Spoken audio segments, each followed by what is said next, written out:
6 experienced hikers stood on a mountain ridge in Siberia. They were trained. They were prepared. They had survived worse. Then one of them began screaming. He clawed at his throat. Blood streamed from his eyes. He tore at his clothes despite the freezing wind. Within minutes, he collapsed. Another started convulsing. Another ran blindly into the fog. By the end of the day, 5 of them were dead. Only one survived. And what she described has never fully been explained. This is the story of the 1993 Khamar-Daban Mountain Incident.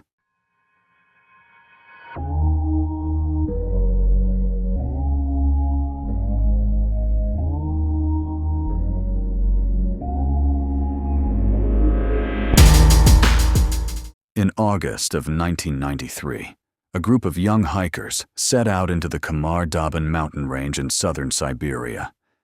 Their leader was Lyudmila Korovina, a highly experienced outdoor instructor with decades of mountaineering behind her. She had trained students for years. She was known as strict, disciplined, and careful. This was not a reckless trip. This was not amateurs wandering into the wild. There were 7 members in total, 6 teenagers and young adults, 1 seasoned instructor. Their route would take them across remote ridgelines near Lake Baikal, one of the most isolated and unforgiving regions in Russia. There were no roads nearby, no easy rescue access. Once they committed to the route, they were on their own. Outdoor endurance expeditions like this were common in Russia at the time. The group carried proper layered clothing, tents, navigation tools, and food rations. Nothing about the journey seemed unusual. For several days, the hike went as planned. Then August 5th arrived. The weather began to turn. Cold rain moved in. Wind picked up along the exposed ridge. Fog rolled across the mountains. The group reached an open, wind-swept ridgeline. Visibility dropped. Temperatures fell. According to the only survivor, one of the hikers, a strong and healthy young man, suddenly began acting strangely. He complained of weakness, then panic. He started screaming. He tore at his clothing as if burning from the inside. He clawed at his throat. Blood appeared around his mouth and ears. He collapsed and began convulsing violently on the rocky ground. This was not gradual hypothermia. This was not simple exhaustion. It was sudden, violent, and terrifying. Lyudmila Korovina rushed to help him. Then another hiker began screaming. Then another collapsed. One ran blindly away into the fog and down the slope. Panic spread across the ridge.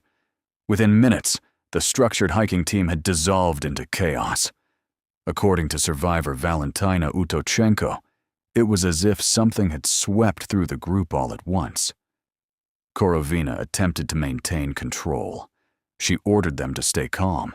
She tried to assess what was happening. Then she collapsed too. One of the hikers slammed his head against rocks in apparent distress. Another trembled uncontrollably. Blood was reported from ears and mouth. Some tore off clothing despite the cold rain. Within hours, 5 members of the group were dead. Valentina did not report experiencing the same violent symptoms. She was cold. She was terrified. But she did not convulse. She did not bleed. As night fell, she found herself alone on a Siberian mountain ridge, surrounded by the bodies of her friends and her instructor. There was no way to call for help, no radio, no rescue coming. She made a decision. She would leave. Over the next 3 days, Valentina navigated alone through the wilderness. She avoided sleeping near the bodies. She moved cautiously down the mountain slopes. She rationed her remaining strength. She eventually reached a river. Days later, a group of kayakers discovered her. She was dehydrated, exhausted, and in shock, but alive. Rescue teams returned to their ridge. They found 5 bodies scattered across the slope. Some were partially clothed, some barefoot.